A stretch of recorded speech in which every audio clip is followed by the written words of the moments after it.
LifeFight with Jermaine Andre is a positive production of RareGem Productions. For previous episodes or to get new episode updates, subscribe to the LifeFight channel hosted on the Inspiration Network of OneRareGem.com. That's OneRaregem.com for the tools you need to take on your life fight.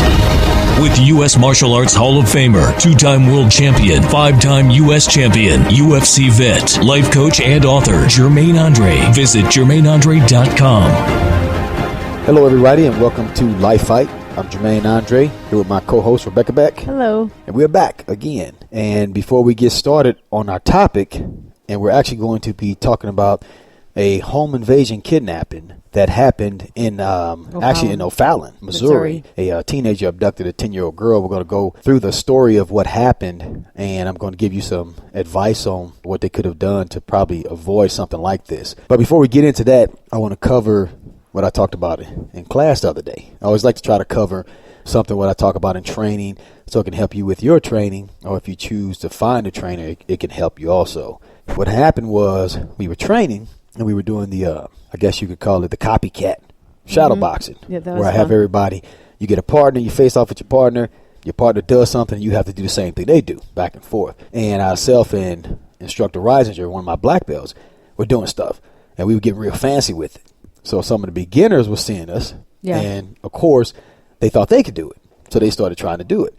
Well, I had explained it in the class that one of the biggest causes of injuries in the martial arts school is beginners trying to do things that they see the experts do. Right. Because a lot of times you can make the movement, but your body's not conditioned for it just yet. Right. Just like you can come in and see me kick a brick wall, or kick a tree or a hard bag with my shin, and you'll say, well, I can do that. And we've even got bags in our school where it'll destroy your shin if you kick it and you don't know what you're doing. Yeah. You can break something, but that was I had to explain to everybody that, look, just because you see us do something, it may look like you can do it, or you may be able to toss your body through the air and feel like you're doing it, and you may even do it the first time or the second time or the third time.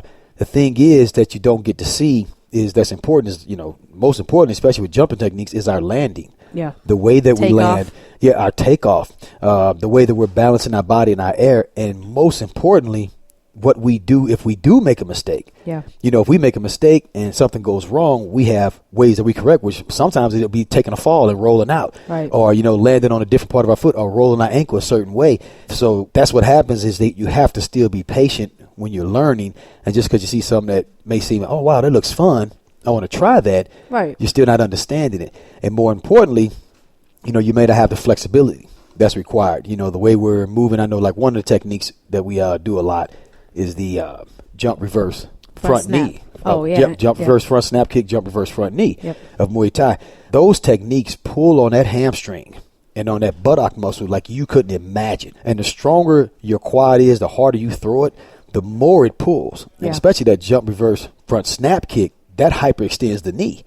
And the harder you throw it, the more you hyperextend that knee. Now, as martial artists, as we keep training, our legs get where we can hyperextend them. Right. It's just like my kneecap's not even connected to my leg. Doctors are like, how are you even walking when they touch my knee? You can just flop it around under the skin, just slap it around and just probably take a knife, pull it out. I don't even need it. Yeah. But that's pretty gross. Well, I got to give you a description there. But when we throw that kick, just like when we throw our crescent kicks, our knees, and because of us doing it so long, our legs move in weird ways. So someone who's stiff, or not stretched out, or not strong, or don't have the reflexes. Right. You get aerial and you throw this kick, and let's say you're excited, and you throw this kick way up in the air, and you do an excellent kick, but your reflexes aren't quick enough to get your foot back where it belongs in time. For your land. Because you got it way up there. But the thing is, the main part of the trick is we get it way up there, and we get it right back down, because both muscles, the hamstring muscle and the quad muscle, are both equally strong, and they both equally responsive, because we've done this kick 10,000 times. Yeah. But now you're in the air, and this is your third time doing it. You don't get that foot down, and you try to land on your other foot. Now you just broke your ankle. Oh my God, I got an injury. Or, like I say, even outside of that, you're throwing this kick. Next thing you know, your knee's killing you. Yeah. Or you're throwing this elbow strike. That's one thing I see a lot of people try. They'll see me throw those spinning elbows. And I'm throwing them on the bag. And when I'm hitting with a certain part of my arm. But your elbow is your joint. And when you hit with that elbow, that joint gets separated. separated. Every time you hit, every time you're ripping down cartilage, you're destroying stuff in there. But the way I designed the system is as you go through the training, even with the calisthenics and the weightlifting and the katas and the shadow boxing and the push-ups, and so everything you go through, the horse stance, all that is strengthening those tendons up. There's a formula to it. Right, there's a form around those joints. Right. So that when I throw that elbow, what's saving me is those strong tendons. Right. That's kind of like your fight fans that watch the UFC that think they can be a fighter just because of what they're watching on TV. Right, Yeah. exactly. Well, They think it's easy because they're just watching it. They're entertained by it. They think it looks fancy, and they're like, I can do that. They have no idea what comes behind it. Exactly. Well, and then they can't even train one minute round. How many times we did? Well, we do that in class. Well, we'll do a hard 30 seconds. Yeah. I got a hard 30-second drill. I say, okay, this is going to be it. Because everybody sit back and say, why ain't he doing this and that, doing this on TV when you watch a fight? Because it looks easy. But I say, you see how you feel right now for that 30 seconds? That's how we feel in the first 30 seconds of the fight. Right. And then we got to pace ourselves and find ways to maintain our energy and maintain our strength. So that's just an important factor I want to point out. If you are a martial art trainer, anything that you do, no matter what it is, what your craft is, your job, whatever it is, when you see experts doing things, people who've been there for a while, don't think that just because you can mimic the motions that you've got it. Yeah, you got to take your time. There's probably a lot that you're missing. And a lot of times, like I say, it's not even with the martial arts, it's not even something that I'm not telling you. Like they'll even come up and say, hey, how do I do that spinning there? It's not about that. It's about the fact that, for one, when I throw that spinning elbow, my upper torso and lower torso are twisting. Yeah. And my core muscles are strong enough to keep me from injuring my spine. You're not even there yet. Mm-hmm. You've never even moved your body in that, in that kind of a motion. Yeah. This is the first time you start, so you got no flexibility and no strength. So when you try and throw your body through the air and spin like I do, and I'm using the momentum of my body twisting and just cranking the rest of my body for power. Yeah. You try to do that, now you just ripped every muscle in your back, for sure. Or ab muscle. And I think I've said this before, but that's what happened. I was training for my striking expert for a long time. 2 or 3 years in, I thought I had it. I thought I was ready to test and everything, and that's when I realized that I had no idea what I was doing. That's the first time I realized that. So it goes, go back to that. Well, remember, that's what I tell you. I said, you said, well, what do I need to do? What do I need to know? I said, it's not about what you need to know. You need to train. Yeah. I do train. I said, you haven't trained long enough. What do you mean I need to train? Go punch the bag, go kick the bag. You have to, your muscles and your, everything, your muscle memory has to change. Your tendon strength has to change. Yeah. Your joints have to break down, calcium build up and things like that, so you can make these movements, these awkward movements, just like a dancer or somebody. The last thing you want to try to do is do the splits like a dancer that you see. And just because you can do it, say, well, now I can fly through the air like that. Yeah. Your legs are going to retract in time before you go flying off the stage or something. Yep. So I definitely want to cover that. I always like to cover a little something. Let's talk about this home invasion kidnapping. What was the child's name? John Klassen.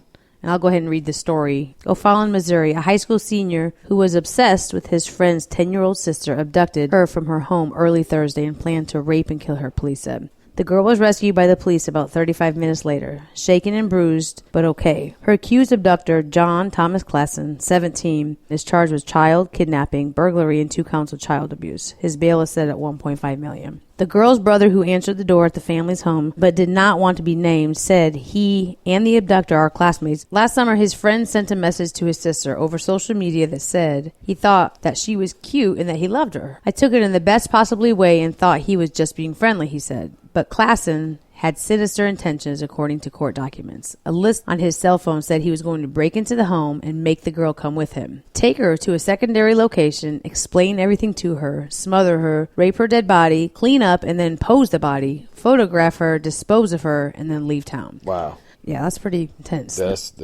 That's wild. After the kidnapping, he planned to hide out in a foreclosed home and steal money and cars to stay afloat. According to the police, Klassen broke into the girl's home at 12 a.m. He got in through a window, and he had deliberately left unlocked 2 days earlier when he had visited the home. He waited in the basement for 4.5 hours before going up to the main level where the girl was asleep. Police said he grabbed her, covered her mouth with his hands, and threatened her if she screamed, carrying her to the basement, but she resisted, and the two tumbled down the stairs. Klassen then dragged the girl out of the basement door as she continued to resist and took her to the car. That's good that she resisted. Yes, that's really important because you don't know at that age if a kid even has the idea to resist or fight back. Yeah. So on a positive note, that was good. The girl's brother said he woke up about 5:25 a.m. to his mother screaming that someone had kidnapped the sister. The family's 3 dogs apparently began barking, and they heard the pair fall down the stairs.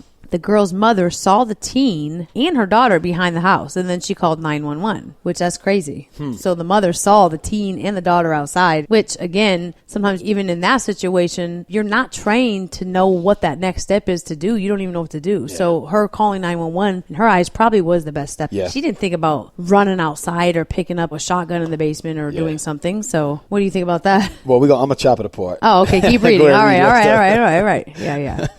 I don't want to lose everybody in the middle or the end. I hear you. The brother said the abductor drove his sister to a wooden area in the nearby subdivision and stopped the car. He told her to get out. He wanted to talk to her about the first time they met. The brother said, "My sister told him she was hurt and wanted to go back home. It was unclear why Klessen decided to leave the wooden area, but he was apprehended at the police checkpoint. We were very, very fortunate to get on it right away," said the police. The girl was treated at the hospital. Her brother said she had an injured ankle and her back was scratched and bruised, but she had no injuries. He said he couldn't believe his friend, who had described as an impulsive and obsessive, intended to hurt his sister. This is one of those things that makes no sense. There's no logical reason behind it. I hope he gets punished and that he gets some mental help. Klassen told the police he stalked this girl on several occasions. A note on his cell phone said he had lost the one person he cared about, according to the court documents. "She will die as she lived, my only friend," it said. "The darkness and engulfed everything. I'll miss you." When I'm listening to a story like that, I know that, whenever anything is reported, it's to sell magazines, to sell newspapers, to boost ratings first. Right. So I'm hearing a lot of stuff that don't sound, police say that they found that he said he was going to kill her, do this to her dead body, pose her, but then he drives to a place and it says that, he just said he wanted to talk to her about when they first met. And she said she was hurt, so he let her go. Right. It's like a lot of times newspapers create super monsters. Which they're trying to sell a paper. That's cool. That's fine. So I'm not even going to. And the reason I'm saying that is because the story is confusing to me. And the reason I say it's confusing is because there's not a lot of real facts in there. Right. It's more of they're just trying to make you go, oh my God. You know what I'm saying? It's just, and then there actually is another story after that. Yeah. That can kind of support what I'm saying. But as far as, so my focus on this is not going to be on really what happened, because I don't know what happened yet. And I tell you what, you take that newspaper and put that away and save it and wait till the end of the case comes out, and it's probably going to be a totally different story than what they reported to on the front page to sell those newspapers that day for the hot press. Hey, let's get this out there and get this sold and terrorize everybody. You know what I'm saying?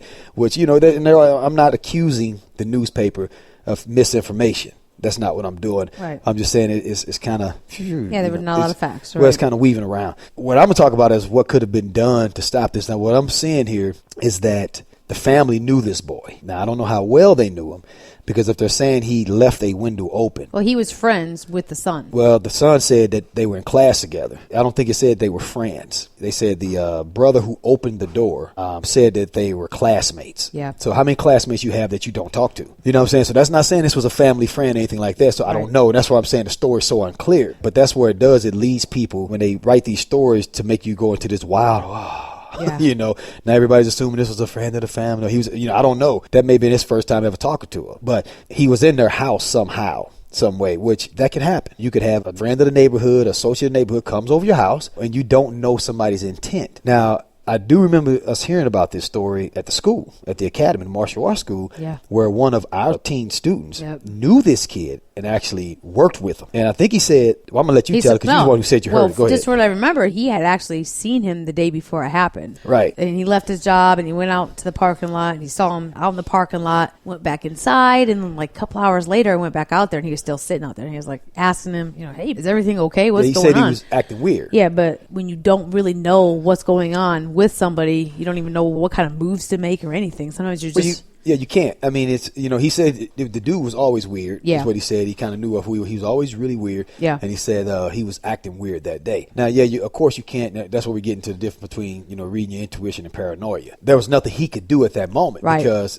the dude hadn't done anything yet. Right. He might have just been weird because his mom just passed away 5 minutes ago. You know what I'm saying? So you can't just jump to a conclusion, but that still shows that he was reading and saying something wasn't right here. Something wasn't going on. Now, if we move up to the family, Yeah, but hang on a second. Oh, I'm sorry. Don't you feel that... Excuse me.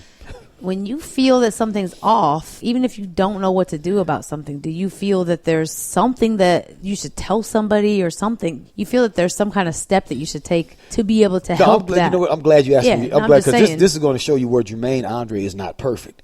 You're 100% right. And I excused that, he didn't do something, which, for him, that's understandable because he's not trained and all that like I am. Right. Sometimes I'm afraid to even say what I would have done because it's not socially acceptable. When I see something weird, just like when I see a weird van, what do? I'll follow. If I got a feeling, and I'm seeing the driver looking weird, acting weird, and the windows all black out, and I feel something, I call the cops to say, hey, man, I follow it, and I'll say, is this van right here? And I'm just letting y'all know I seen it. Yeah. And they may not even do anything, but something may happen where later that report, they go back and say, we got a report of a white van. Because somebody said, oh my God, somebody just kidnapped my kid. They were in a white van. And they say, we just saw that. So we got a report of a weird white van right here in St. Charles. Hey, go check that out. And then they capture him. Yeah. So you are right. Like you always say, they would rather you bug them. That's what they're there for. They'd rather you bug rather them bug than them, let it pass. Absolutely. Yeah, but that shows you how things are set up in society to even make Jermaine Andre feel shame to even say that, I would have made a move there. Yeah. Because it's not socially acceptable because they're going to call you paranoid. Right. But that's the thing. Remember, paranoid is when you respond or you just being, crazy or you respond wrong. Yeah. But if you feel something's wrong, it's okay to take measures. The cops always want a phone call. Yeah. They don't want to show up afterwards. A lot of people make that mistake. They want to get there before. That's when they really get to play hero. And when they stop a crime from happening, that's when they're happy. Now, is there something that you can teach people, even just to in this situation, where he could have done something just to throw this kid's pattern off, like going over and making him, hey, buddy, you want to come out of the car? You need to talk. Something like that. Is there any kind of training when it comes to that? Or is I wouldn't hard? advise it to a everyday citizen because then you're putting yourself in danger. Best thing he could have done was just if he knows the family or anything like that, because you really can't even report to the cops because he's somebody he's where he's supposed to be. Yeah, he didn't really do anything wrong. The cops, and so it kind of turns into the old widow living downstairs by herself that's reporting everybody walking down the street. Yeah, you know what I'm saying? So now, as a trained person, like me, as a trained person, trained security, what I would have done was called a test and arrest. I would have started messing with them. Kind of like just what you were saying. I would have, been like, hey, what's happening? Man, what's going on? What you up to? Why what's up? Why you acting all crazy? And try to get him to respond emotionally. Yeah, get him to respond emotionally and see what's up. But not even because I thought he was getting ready to go kidnap somebody. Because just because you see somebody acting weird, you're not going to think that they get ready to go out and, and set off a bomb somewhere. Right. You know what I'm saying? So it's still, we have to keep it real on that level. Now, getting back to the home, and if you're dealing with where you've got a person, your kid brings somebody in your house. We all, have a kid. Just like if my daughter says, hey, Dad, it's my new friend, they come in. First of all, I don't trust nobody's coming to my house. And they're going to be restricted to certain areas. And if I have a child, like let's say, my daughter is 16 and I got a 10-year-old, he don't even get to see her. Yeah. You don't get to talk to her. You don't get to be around her because how dudes. You're saying on a first meet. I'm saying probably forever. You know what I'm saying? Until I learn how to trust this dude. Yeah. This is how it was with my daughter. When grown men came around, teenage, they don't get to be around her. You don't need to be around my daughter. You got nothing to do with her. Go play with your other friend. And this is the area you're restricted to. And he's going to know. And I'm saying this as far as to give parameters that could help everybody else. Right. Let him know that you don't play. When he walks in, look him in the eye. If you're the dad, the mom, whoever, grip that hand, shake that hand, restrict them to a certain area of the house. Tell them you cannot go to any area in this house except for this area. Yeah. Let your, if you got young daughters or sons, that's not your friend. You don't need to be out there entertaining him. You don't need to be out there playing with him. When he brings him over, you go put yourself up, and you guys are in this area and you're in that area. So it doesn't even come to a situation where he's, what do you call it, building up that, like you were saying, I've been stalking her forever and watching her. I would have kept it total outside. And it's just these are the kind of things I do that help to avoid that type of situation. Right. Now, of course, when you get to the point where you say, you got somebody you trust, you let them around your house, and then a person can always sneak off. You're never going to be perfect, right? Where you got the eye on them all the time. Unless you got a camera there and you just sitting there. Now we talking probably getting close to paranoia. But I always, before I go to bed, I secure my home. Mm-hmm. Always don't be afraid to secure your house. And if you live in a house so big that you can't secure it, you might need to consider moving for your own personal safety. Yeah. How many times you heard about people living in these mansions and some bum lived in a wing for 3 years before they knew that house is too big. Yeah. Come on, man. You don't need a home where you can't tell somebody living in there. Yeah. So if you have a family, it's different. Like if you're living by yourself, you just some dude. You lay the M16s there, shotgun right there, and you got a grenade strapped to your chest. In case you don't get them first. But if you've got a family, I advise when it's nighttime, you lock your house down. Yeah. That's not being paranoid. That's not being crazy. Yeah. That's not being overprotective. That's worth it. Yeah. it's worth it to go through that to make sure you don't wake up to your kid missing in the middle of the night. Yeah. You know, so as far as him unlocking a window that he could come back in, that should have been canceled when bedtime came. All right, everybody, let's go to bed. And Dad should have did a perimeter check. Yeah. You check every door to make sure it's locked. You check every window to make sure it's locked. Yeah. You know, if you got a basement that somebody could be hiding in, you should be checking, kicking things, making sure nobody's hiding. That's what I do. I open all the closets. Yeah. I open the shower curtain because ain't nobody hiding nowhere. Last thing I'm going to do is wake up with somebody standing over me with a knife, and I don't have time to even respond. Sure. So I secure that whole house. I said booby traps, you know, and a booby trap don't have to be something that's going to demise somebody and take them out. But I said stuff where when somebody comes through this way, something's going to fall and break, and it's going to wake me up. And they're not going to know it until they come through it. Right. You know, but you got to do things like that to protect your family, have that home. This is your home. You know, I always say, if this is your home, if somebody breaks in my house, it is playtime for me. You know what I'm saying? I'm locking you in, partner. You done made the wrong mistake. You are 100% legal, and we're going to see who's got it. You know? And so that's how you should feel. I always say it should be like a bear's cave. You know, and sometimes human beings, we get too far away from our prehistoric state. Absolutely. When it comes to self-defense, just like I teach you guys in class when I was talking about intent, when it comes to self-defense, you are an animal. Yeah. Humanity is gone because there is nobody there to protect you except it's all up to you, and your animal instincts will rip a human being apart. And most of them, people who are committing crimes, they think they're preying on somebody weak. Right. So they're going to be an easy target for you if you're not afraid and you attack with intent to take them out. Right. So your home should be like, if you go into a bear's cave, you think that bear going to be afraid? Yeah. Think about that. If you strolling around, I think we walked to a bear's cave and that bear wake up. He ain't gonna go hide in the closet. He coming out after you. Right. You gonna be trying to, running, trying to get out of his cave. That's how you should feel in your own home. You should have things set up where this is my house. Yeah. I know where the light switches are. I know where this is. I know where the guns are. I know where the pepper spray is. Yeah. I know, everything in that house. You should know where you can trap him, trick him, outsmart him. Yeah. And he's in the dragon's lair. Right. And he's the one who's trying to get out of there. Yeah. So I think that's the something that could have been done to avoid that was, first of all, there was two things there. First of all, when you have someone come to your house you don't know, you secure them to restrict them to certain areas and certain people they even get to make contact especially with. at first. Yeah, if he was fresh to the family, then definitely at first. Definitely, especially when you have females in the house. Yeah. They don't even need to be around. And anytime I'll be eyeballing the crap. I mean, just like I do my door. Any dude come around, I'm looking at him. Yeah. Let him know, dude, I'm about to rip your head off just because you're sitting there and she's there. You know what I'm saying? Yeah. That's a joke, but you know what I'm saying. They should still feel that nervousness that Dad's going to rip them apart. Yeah. So that's number one. Number two, secure your home at night. Yeah. Check your home. Don't be afraid to, go through things, check closets, make sure nobody's hiding in your house. That's not being paranoid. It takes probably 2 minutes. And like I said, and if your home is so out of your time. Yeah. And if your home is so huge that it's too big, my house too big, do this, then get a smaller house or get security. Yeah.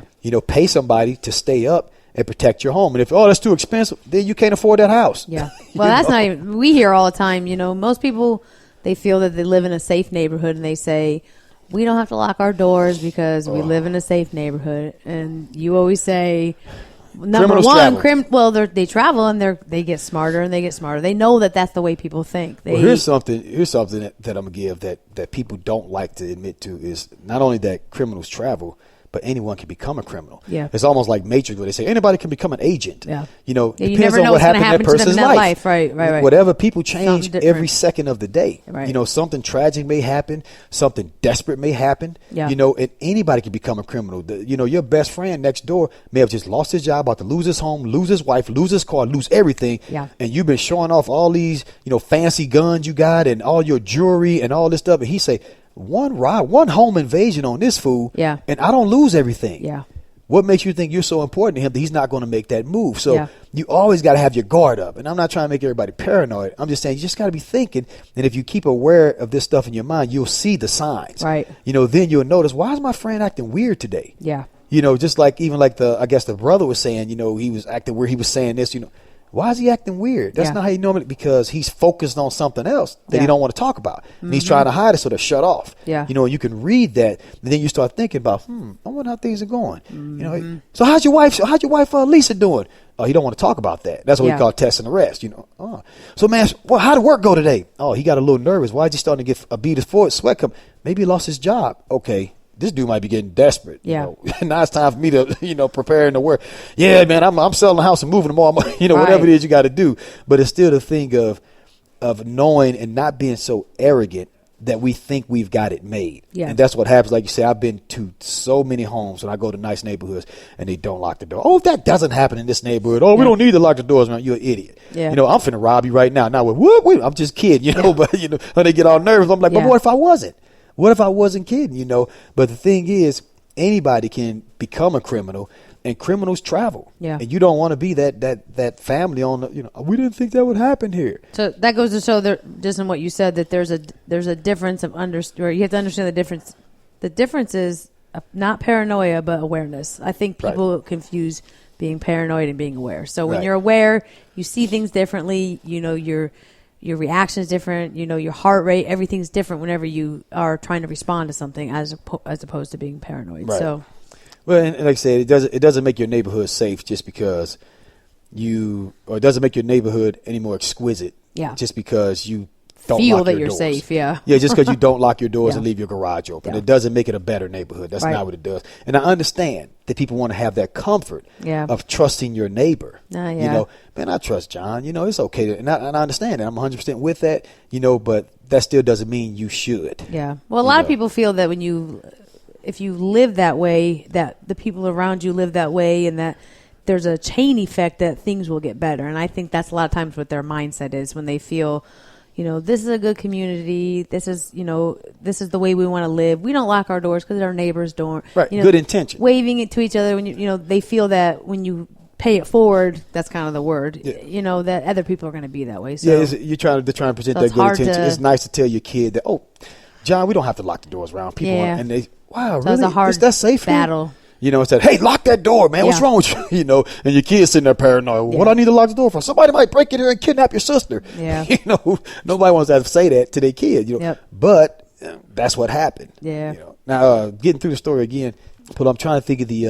I know you went over the part where they heard the dogs barking. That was something I'd like to cover about the dogs barking. They said that the dogs started barking when I think when she fought back and they fell down the stairs. I noticed one thing with dogs. A lot of people get comfortable with their dogs. And I'll never forget, I gave a German Shepherd to a friend before. And the first thing I told this friend, I said, this is not a person. Yeah. This is a dog. The first thing this is a weapon. And it's a protector of you. And it will kill. It doesn't obey laws. It doesn't obey rules. You have to be careful with what you do with this animal. Because if you put it in a position, it won't say, leave me alone or get out of my face. Yeah. And you don't know what kind of day it's had. And they've had too many situations where animals just go off. And people I don't know what happened. And they bite some kid's face off or something like that. So I think what happens a lot with animals, because we love them, and I love dogs. I think dogs are actually cooler than humans because, for one, we can treat them like crap and they still be loyal to us. You know what I'm saying? And if we had the mentality and the energy of a dog, we would rule the world so greatly. And it'd be such a wonderful, because they got the best attitude on the planet. Yeah. And that's why I try to keep a dog's attitude all the time. I'm like, man, if I could just have an attitude like this dog, then nothing would ever go wrong, you know? But having said that, I think what happens is people get too comfortable with their dogs and they forget about their instinct and the fact that this dog is a weapon and a weapon of self-defense for you. So when they heard the dogs bark, and I'm not saying what happened, nothing I'm saying is a crack at this family about what they should or shouldn't do, because it's just from the newspaper. So we just going off of something that, like I said, there's probably a story going to change in 3 weeks after they do another investigation or they find a better way to sell more newspapers. You know what I'm saying? But I'm saying, as far as if they heard the dogs bark, what happens with people when they get their dogs, I hear this all the time, a dog will start barking because he hears something. He start barking, and the owner, shut up, John, shut up, quit barking. And I say, don't do that to him. Yeah. He's doing his job. Right. But there's nothing wrong. Yeah, but he doesn't know that. He thinks something's wrong, so he's responding as your alarm. Yeah. So you don't want to say, shut up, pet him and say, good boy, it's okay, I got it. Thank you. Good job. You know what I'm saying? Because what you do is you're starting to teach him not to bark when something's wrong because he's afraid you're going to yell at him. Yeah. So you just destroyed, your whole security issue. I mean, the whole idea of this dog being your security. Yeah. So that's why I say we have to be careful of, domesticating our dogs so much that they lose their own instinct. And so they start becoming. So you don't think they should be? You don't think dogs should be like indoor dogs that are? No, they can be indoor. I'm not talking about that. I'm talking more about just getting them to the point where, okay, I'm sitting here and my dog is trained to respond. Or a dog naturally, when they hear something weird, something strange, they're going to bark. Right. They're going to perk up. What they do always tell what a dog does, he buys you time. Right. Now, a dog can't. He may not even. It may be even a little one. Right. Because I tell people, if you don't want a big one, get the little one because he'll and he buys you time to go get the 45. You know what I'm saying? So when somebody come through that door, and then when they come through the door, he's going to attack them and buy you 2 or 3 more seconds. Right. Okay. That's if you leave him trained correctly. But if a dog is naturally he naturally responds when something's weird going on. Even if it's John pulling this garage. And he, burr, burr, burr. And I say, shut up, John. I done told you 100 times, quit barking. And I smack his nose because it's John going in the garage. He doesn't understand that's John going in the garage. Good point. To him, that's weird. Yeah. That's his job to wait and something's wrong, man. Hey, I just heard something weird. So I don't want to shut him down because eventually he's going to stop responding. Yeah. Now, somebody broke in the window. I want to give him a nose smack. Yeah. So now then I'm getting choked in the bed. Oh, John, why didn't you do something? So you don't agree with shot collars then, I assume? Well, shot collars. Dog shot collars. For shocking them. That's a whole nother story. Yeah, I don't. No, I'm just saying. So that's kind of the same theory. When you're shocking them when they're barking, is shutting their instinct down. Yeah, it's stopping them from. It's stopping them from responding when they think something's wrong. Okay. And I don't want to go. We can go. That's a whole other topic there because we got the animal rights activists listening now, so I can't make a short comment on that one. Okay. And we'll cover that one too because I love animals. But they have their place where I have in my mind, and off because of what I've seen with them, and I've actually trained them. But getting back to my point there, if the dog's barked, that should be an automatic. Yeah. Grab the shotgun, lock the house down, where are the kids? Boom, respond. Yeah. It's just like, like me at home. If I hear a bump, because my house is set up where I know every sound, everything that happens.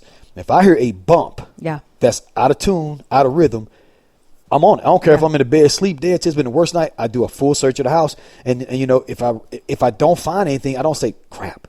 Well, I'm not going to do that again if I hear that. And that's what happens a lot with dogs. That when you first get it, what's wrong, boy? Oh, let me go check. Look out the window. Oh, there's nothing wrong. Sit back down. What's wrong? You look again. Oh, there's nothing wrong. You know. Shut up. If you don't stop barking, shot collar. Now you're punishing him for this. So it becomes to that point, and like I'm saying, for them, if they heard the dogs barking, they may not have responded. Yeah. Because they're used to the dogs barking. Right. So they just ignored them. And that's like I said, that's not putting a crack at the family. Yeah. They may not have been able to hear it. That may not even have happened. That may have just been put in the story. Because a lot of times it's a story. It just goes back to people just not even understanding or knowing what step they're supposed to take sometimes when something happens. So it's just, a lack of awareness, a lack of education on those situations. Right. So, but when we try to sell self-defense, home invasion, and people say, I don't need that because nothing's ever going to happen to me. Right. These are supposed to be the stories and the signs and the situations that tell you, doesn't matter what neighborhood you're in or what type of person you are, just do it. Just take the course. Take that next step, have that, take that step of being able to figure that kind of stuff out so you don't have to get in that situation. Right. Just get, it's an expert familiarizing you with it. Right. Just like driving a car. Right. You had to get taught how to drive a car. Now it's easy. Yeah. When an expert teaches you about awareness and self-defense, it'll be easy for you. Yeah. And when something like this happens, it makes it fun. Right. Like for me, it's a game. If somebody breaks in my house, we get ready to have a blast, buddy. Right. I've been waiting for this. This is something I've been waiting. And that's just like, remember when I trained y'all, I say, well, the way this works, ladies, you just did this women's self-defense course. Now you're aware. Yeah. I say if you keep training, you get to a point where you're no longer afraid. Yeah. You keep training, you're going to get to the point where I hope somebody enjoy tries something. Yeah. Woo, I hope he tries something so I can open up on it. You start thinking about it. You start thinking about what am I going to do when this situation happens. Now you're becoming a soldier. That's right. Like I said, you don't hear about female cops, female soldiers getting attacked on the streets. That's because they are waiting for it. And them criminals know they're looking like something about her. Yeah. I'm just going to go over here to this other girl, so.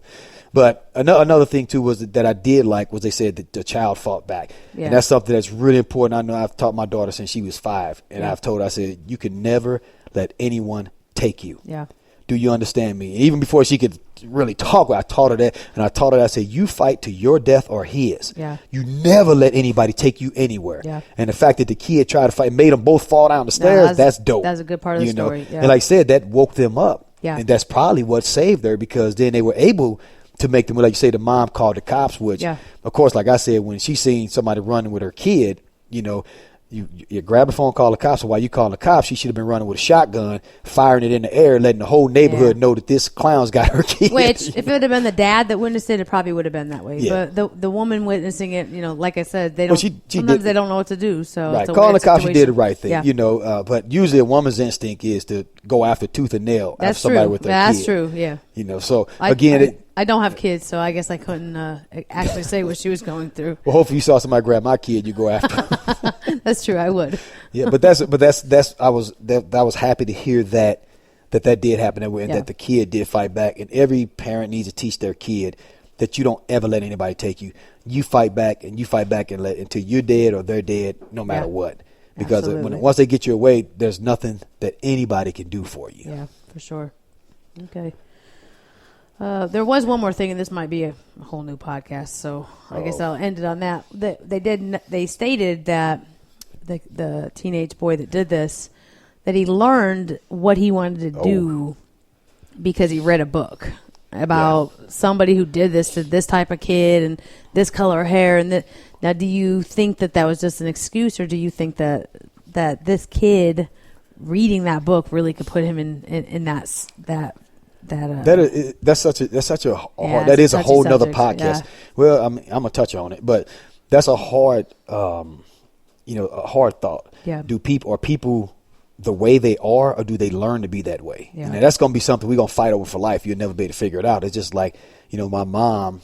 There's 4 of us kids, and we all turned out different. Yeah. And she's trying to figure out what she did to make us something like, it's not what you did. Yeah. I knew when I was like 8 or 9 years old what I was about, and even what I would do and some of the crazy things I would do, and I turned 10, 11, it was on. Yeah. So that's really a big question. What was the question again? So you think it's the individual? Well, they said he read a book that taught him, because he had a lot of details in what he did. But I think people are a certain way, and it's just like somebody could have read that same book and it could have made them want to be an FBI agent to capture people like that. Yeah. You know what I'm saying? So I think it's still that person, like a lot of scientists believe, is genetic. Yeah. That this serial killer is going to breed another serial killer and breed another serial killer. Yeah. This great athlete is going to breed a great athlete, breed another great athlete. So it's something that's really hard. Now, I think our behavior can be, guided in certain directions. Mm-hmm. It's just like with the martial arts, you have to say, if I don't believe that education works, like we say, him reading that book gave him ideas and taught him a better way to get away with what he wanted to get away with. Yeah. Which I think the intent was already there. Yeah. It was already in the back of his head, and this book guided him. But then do you say, let's show him the path? But do you say, okay, let's not put books like this out, let's stop educating people? Right. No. That's like saying, hey, this person just stabbed somebody, so let's not sell cooking knives at Walmart anymore. Right. You know what I'm saying? So it's a tricky, and it's hard. That's tricky. That's why we just have to have our awareness up and be careful of what we do and pay attention to the people. The number one thing is pay attention to the people that you allow around your children. Yeah. Even if they're a child, because that's the new thing now. Kids are killing, they're out there doing crime worse than anybody. 14 years old, and they're out there doing it. But just because in America, we still consider them a child at 14. You go to any other country, 14 years old, you're an adult. Yeah, you're an adult. Boom, you're an adult. I was in the Bahamas, 14 years old, adults. And I was like, what? When I talked to the 14-year-old kids, they spoke like adults. Yeah. It's kind of like, what the, other countries, 14-year-old, you get an AK-47 put in your hand. You're a soldier. So do you have any signs for people to look out for when it comes to anything like that? Like if you're saying when this kid came into the house, should there have been a sign or something that they saw in this kid? Or is that hard telling? Is every individual different? Well, remember from our student said. He said he was weird. Yeah, that's you true. know, that you could just see that he was kind of weird acting. I think you just have to, you know, even though it may seem mean sometimes, you have to go off just what you feel. Yeah. You know, it's kind of like, which I'm gonna be doing a podcast on is profiling. Yeah. You know, when a cop sees somebody that looks weird, pull them over. Yeah. If you think your cop instinct is flying off, even me, when I'm in a neighborhood and a cop rolls and pulls me over and say, "Hey, what are you doing?" I say, "Hey, what's happening, man? Remember that one time you were with me and you had to use the bathroom, and we were in Clayton, and you were like, you ready to find me somewhere fast?" And it was like 2 a.m. I said, "I cannot be turning around on these streets." Thanks for busting me out. You're and welcome. all that. It's gonna happen a lot on the podcast. 2 o'clock in the morning. It was 2 o'clock in the morning. We was hanging out, coming from downtown, coming from east side, coming from downtown. But and I said, I cannot be making all these U-turns on this street in Clayton. They're not going to play that. And I pulled in the back of a building. Boo! Cop lit me up. Yeah. All right, and he rolled up. And what are you doing here? I didn't say, "What you pulling me over for?" Because I'm black, this and that. I said, "Hey, man, I appreciate you pulling me over. Yeah. That shows I wish you worked in my neighborhood. Yeah. Stay on it, man. Good job." You know what I'm saying? So, and then I told him what we were trying to do. He's like, "Well, you're not going to find one on this road. You got to go way that way." I was like, "All right." Or he directed us, which I think was a quick trip, like 2 miles down the road. Yeah. You know, so but that's the whole thing right there. So a couple takeaways for everyone today. Definitely number one, your home should be a secure place. You know, check your home out when you go to bed. You know, tonight, lock everything. If you check your home and know that that you've got control over it. Yeah. If there's something that you can't control where you can secure that whole home and know that you can go to bed and it's secured, then you need to get to work on it. Yeah. And make sure that that's the first thing that you can do is when you lay down, don't be lazy. Get up, secure your home, especially if you got a family. Yeah. I say the second thing, another good takeaway. That goes for doors, garage doors, garage doors, windows, everything. And you should have double locks behind locks. Like for me, my basement door gets locked, gets deadbolted. Then some booby traps get set behind it, and not booby traps that's going, not like Vietnam, but stuff that's going to make some serious noise and capture them up and maybe even injure them a little bit. Then there's another door that gets locked behind that door. Then you go up the stairs and that door gets locked. Then a door gets closed on that door. Let's go back to basic takeaways, not Jermaine Andre takeaways. Well, I'm letting you know we are ready. So you come to my house, I'm going to know you, and I'll be sitting there smoking a cigar, one for you, one for me, because this is going to be the last day for somebody. Yeah. And unless they get trained by you, let's go back to what you were talking about. Okay, well, just making sure that everything's secured and locked, locked well in your home. And then, of course, the second takeaway, I would say, research in your mind, think of everyone you know who you allow in areas where you're vulnerable. Yeah. We're all vulnerable in our home. Yeah. We're all vulnerable in our car. Think about that person. What do you know about them? Yeah. Do you know their family? Do you know his mom? Do you know his dad? A lot of times that's a really, really good way, like you were saying, were other signs that could have been seen, like this. When somebody comes to my house, a kid, I want to meet his mom. I want to meet his dad. Yeah. We should have a relationship. Yeah, the mom and the dad, we should be tight. We should know what's going on. I want to see what they're about. Are they over there smoking crack and giving him cigarettes? And I can say it right now. I was so mad at so many points in my life when I was growing up because my mom made me quit being friends with people. And I never understood it. And then I got older and I was like, yep. Thanks, Mom. Yep. But she really did it. She made me stop being with friends with people that I never understood it when I was younger. So, yep. So that's a good takeaway. Definitely. Pay attention to that kind of stuff, especially who your kids are hanging around with, who you bring into your home. Yeah, and with those two, I think that's something that's good enough to help you to keep something like this from happening. And then of course, a third takeaway would be just to be prepared. Yeah. Have some self-defense stuff set up in your house. Yeah. Practice. Even just like a fire drill. If you got a family, you got kids in your house, y'all should have a fire drill. Yeah. If this house is on fire, what are you going to do? Right. How's everybody going to get out of there? If that house is filled with smoke, how are you going to see the way out? Yeah. Which window are you going to jump on? Exactly. Yeah. And the same thing, just like if somebody is in your home, what protocol do you have? Think about what you would do. Go over something. Go over what even if it's like I say, if you don't want a gun, you don't want you're not a person who wants feel like you want to be that violent. Pepper spray. Yeah. It will gas the whole house. It will shut everybody down, and nobody's going to be dead. Yeah. But that's what like I said, to me, pepper spray is more effective than a bullet. Yeah. Because that stuff blinds you and makes you choke and everything else. A bullet, you can shoot somebody, and they not even know they shot sometimes. Yeah. And they can still shoot you or attack you and not even bleed out or be incapacitated for a little while. What about a fire extinguisher? Is that like anything along the lines you can of use it. pepper spray that can be used. That's another podcast. Oh. I'm talking about weapons, okay. home products you could turn into weapons. We're gonna do that one later. Right. But I'd rather you have the right stuff because pepper spray canisters, you can strap Velcro to them, put Velcro. You can have one at the front door, one in the bathroom under the sink, one at your bed, strapped at your bed. So you can have all these little locations like a squirrel stashing nuts where you got all these little pepper sprays. So if something happens, you're just prepared. Okay. So, all right, well, that ends this podcast. I'm Jermaine Andre with my co-host, Rebecca Beck. Bye, everybody. And just trying to provide you with the tools so that you can win your fight in your life fight. Thanks for listening. Bye. For all things Jermaine Andre, get books, get trained. Learn the secrets behind his brawn, his brain, and his edge. Visit JermaineAndre.com. Life Fight with Jermaine Andre is another positive production of RareGem Productions. Thanks for listening.